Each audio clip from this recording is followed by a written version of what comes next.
Hey guys, it's Neffy. You guys may be familiar with this post that Umar Johnson did on Instagram on May 20th. I then responded to him and screenshotted it, put it on Facebook, and a couple of my urban apologetics colleagues also responded.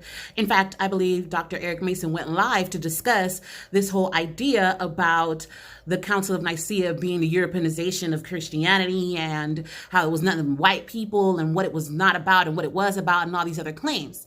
So today, Dr. Umar goes live on Instagram, and I asked him in the comments section whether he would retract his statements with regards to the Council of Nicaea. I'm sure he's seen all of the comments that we left up under his post. I mean, we went in. My brother Adam Coleman was in there, Pastor E was in there, Damon Richardson was in there, a few other people that I don't even know were in there dropping facts and correcting him with regards to the narrative that he was pushing about this whole white Christianity situation.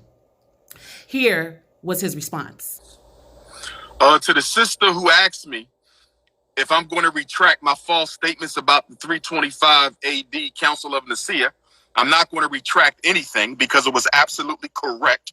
It was at the Nicene Council of 325 AD, the first Nicene Council, because there were many of them where they decided that henceforth and always Jesus Christ will be considered a son of God.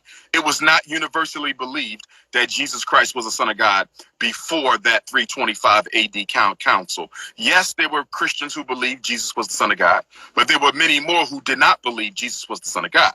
But after the 325 AD council, convened by Emperor Constantine, it would be punishable by death to not accept Jesus Christ as the one and only Son of God. So I know that conflicts with your religion. That's not my problem. I deal in facts, factual history. Factual history. It wasn't until 300 years after Jesus that it was universally accepted that he was the Son of God. I'm just stating facts. Don't get mad at me. I love my Christians. I love my Muslims, but I love my Pan Africanists more.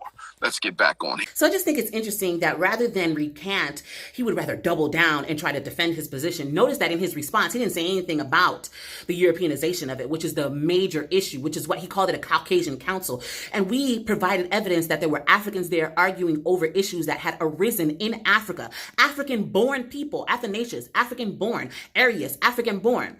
And so I think it's a little bit hypocritical. He has this FDMG school, and the FD as well as the MG were both Christian, but yet he says that he loves his Pan-Africanists more than he loves Christians.